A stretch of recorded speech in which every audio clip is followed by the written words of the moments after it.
Conta um Conto apresenta de Anton Chekhov, O Bilhete Premiado. Narração Marcelo Fávaro.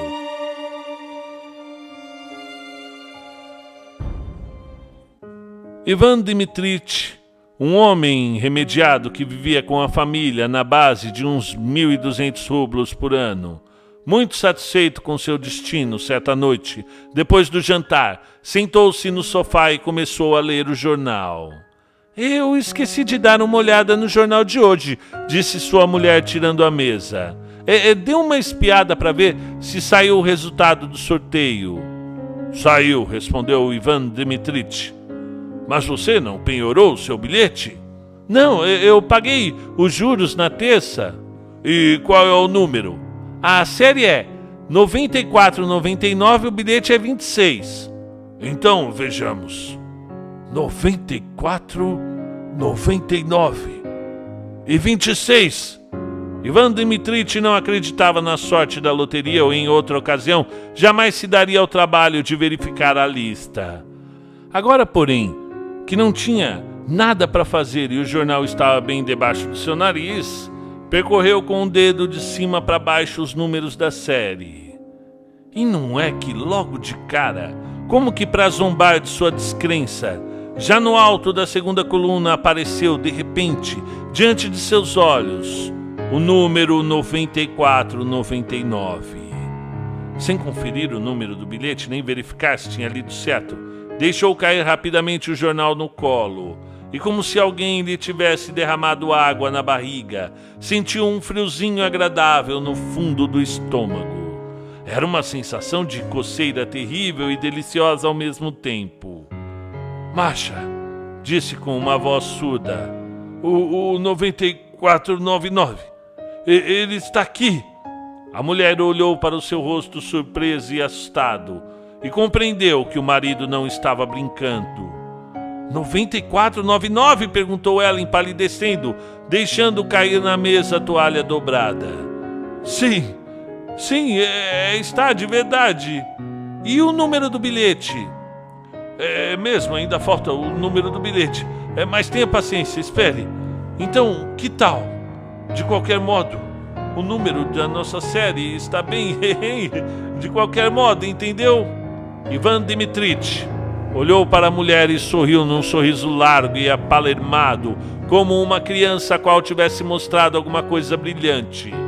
A mulher também sorria. Sentia o mesmo prazer que o marido, por ele ter lido somente a série e não ter tido a pressa em saber do número do feliz bilhete. E tão delicioso, tão angustiante consumir-se e espicaçar-se na esperança de uma felicidade possível. A nossa série está, disse Ivan Dmitrich depois de um longo silêncio. Significa que existe uma possibilidade de termos ganho. Apenas uma possibilidade, mas, apesar de tudo, ela existe. Está bem, mas agora olhe. Espere. Ainda teremos tempo à vontade para nos desiludir. Se está na segunda coluna de cima, quer dizer que o prêmio é de 75 mil. Isso não é dinheiro, é uma força, um capital.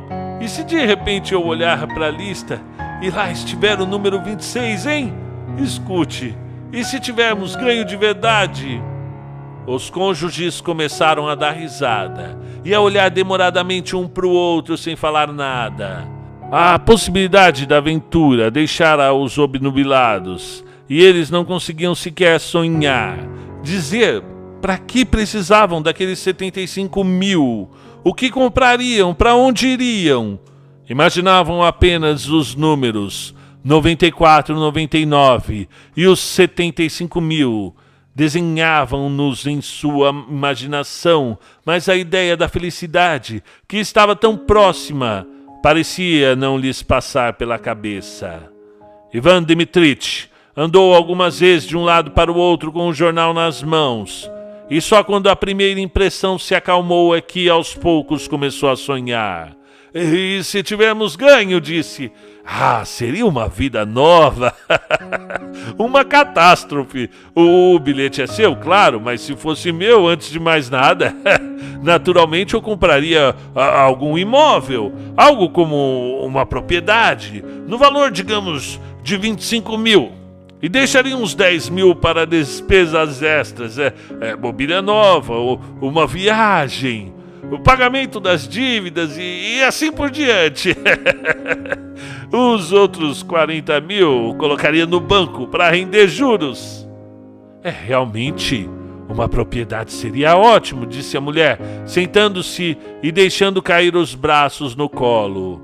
Em algum canto, na região de Tula ou de Oriov, em primeiro lugar, não seria preciso alugar nenhuma casa de campo e, em segundo, não deixaria de ser alguma renda.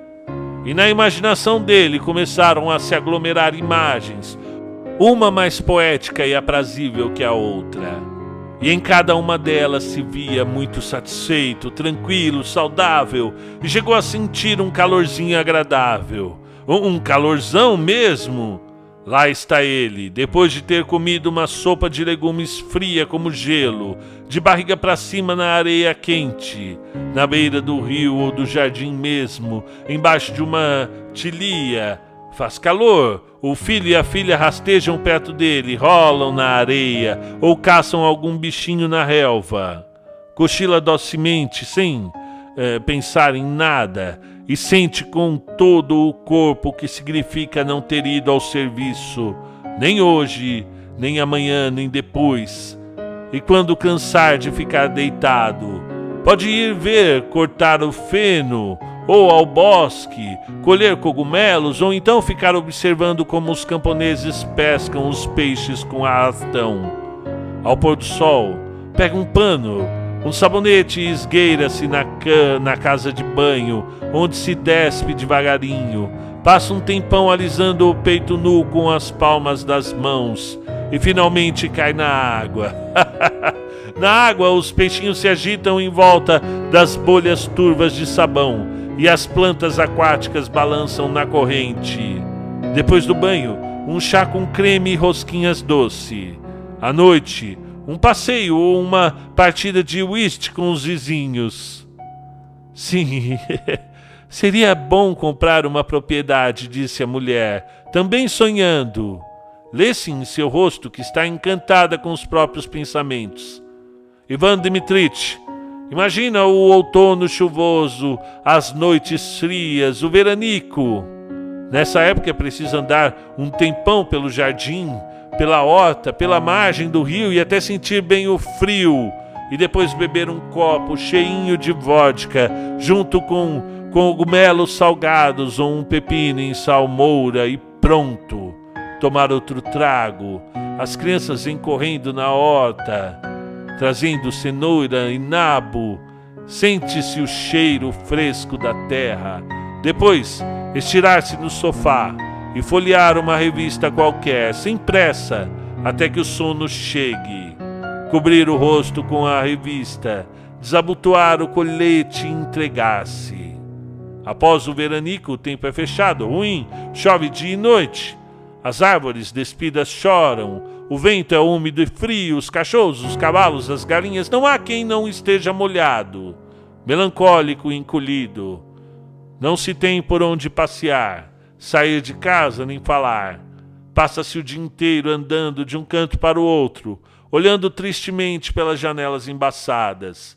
Que coisa enfadonha! Ivan Dmitrich parou e olhou para a mulher. Sabe de uma coisa, Masha? Eu iria mesmo era para o estrangeiro. E ficou pensando como seria bom viajar para o estrangeiro, cruzar o oceano profundo, ir para algum lugar no sul da França ou para a Itália. Para a Índia. Eu também iria para o estrangeiro correndo, disse a mulher. Mas olhe o número do bilhete, olhe. Espera, daqui a pouco. Andou pelo quarto e continuou a pensar. E se a mulher fosse realmente para o estrangeiro? Viajar é bom sozinho, ou em companhia de mulheres despreocupadas, sem o compromisso. que vivem os momentos do presente e não com aquelas que ficam o tempo todo pensando e falando em crianças, suspirando, tremendo com medo de gastar um copeque que seja. Ivan Dmitrich imaginou sua mulher no vagão, cheia de embrulhos, cestas, pacotes. Suspira e queixa-se que a viagem lhe deu dor de cabeça, que gastou muito dinheiro. É preciso correr na estação atrás da água quente, sanduíches, água potável. Almoçar ela não pode, custa caro. Eu tenho a certeza que iria controlar cada copeque, pensou ele, olhando para a mulher. O bilhete é dela, não meu. E para que ela precisa ir para o estrangeiro? O que é que lhe falta ver lá de importante? Já sei. Ficará fechado o tempo todo no hotel e não me deixará desgrudar dela um só momento. E pela primeira vez em sua vida reparou que a mulher tinha envelhecido. Ficara feia e cheirava a cozinha, enquanto ele ainda era moço, saudável, viçoso, bom para se casar uma segunda vez. Claro que tudo isso é bobagem, é besteira, pensou. Mas, para que ela iria para o estrangeiro? O que ela aproveitaria lá? Mas iria mesmo, imagino. Para ela, Nápoles ou Klin iriam ser a mesma coisa. Ficaria me atormentando e eu dependeria dela. Eu tenho a certeza que na hora em que recebesse o dinheiro, iria trancá-lo a 7 chaves, como faz o mulherio. Iria escondê-lo de mim. Aos parentes dela tudo, mas para mim contaria cada copeque. Ivan Dmitrich ficou pensando na parentela. Logo que todos esses irmãozinhos, irmãzinhas, titios, titias soubessem do ganho, irão se arrastando, bancando os mendigos, sorrindo untuosamente, bajulando. Eita, gentinha sórdida! Se lhe oferecem a mão, pegam o braço. Se não lhe oferecem, amaldiçoam, roga a praga, desejam todo tipo de desgraça. Ivan Dmitrich chegou. Ivan Dmitrich lembrou-se de seus parentes e seus rostos, que ele sempre olhara com indiferença. Pareciam-lhe agora odiosos, repulsivos. Eles são uns canalhas, pensou. E o rosto da mulher começou também a parecer-lhe odioso, repulsivo. Em seu íntimo começou a ferver um ressentimento contra ela. E ele pensou com alegria perversa: não entende nada de dinheiro, por isso é avarenta. Se ganhasse, mal me daria 100 rúbios e o resto iria direto para o cofre. Já olhava agora para a mulher com ódio e não mais com um sorriso. Ela também olhava para ele com maldade, com ódio. Ela tinha seus próprios sonhos dourados, seus pianos, suas ideias, e sabia perfeitamente no que estava pensando o marido. Sabia que seria o primeiro a avançar no que ela teria ganho.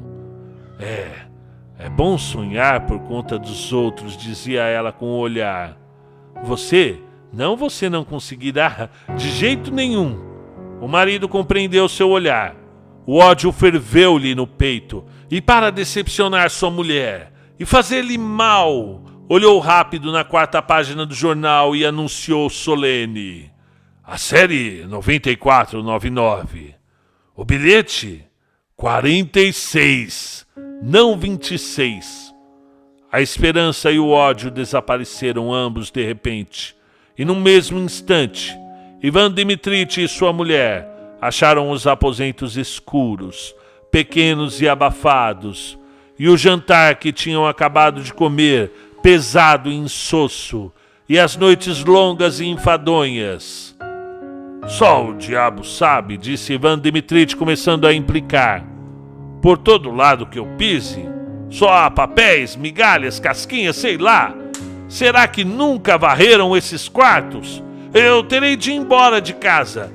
O diabo que me carregue. Eu vou sair e me enforcar na primeira árvore. Fim do conto de Anton Chekhov. O bilhete premiado. Puxa vida, hein, pessoal? Vocês viram aí no caso, né? Imagine você e sua esposa, de repente você tem a oportunidade de ganhar muito dinheiro e não trabalhar mais. E você percebe no começo do conto que ele fala aqui que ele...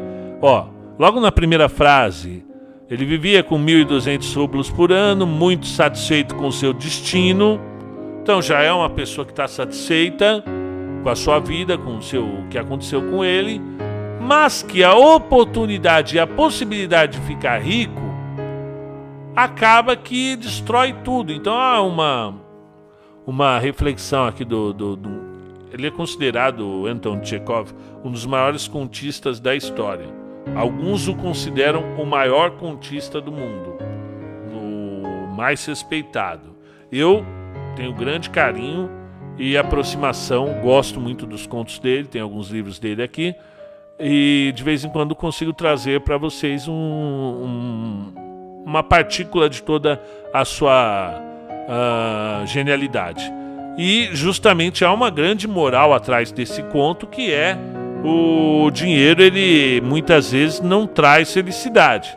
Tanto que ele já estava quase arquitetando o assassinato de sua esposa por conta de E isso ocorre na vida real. Vocês já ouviram falar aí algumas reportagens, né, de pessoas que ganharam na loteria e a esposa mandou matar o marido e tal, né? Tem amante no meio. E ele começou a viajar dentro da viagem dele ali, que a esposa iria maltratá-lo, que para que ela queria ir para o exterior. Então, muito interessante, um bom conto para começar a semana.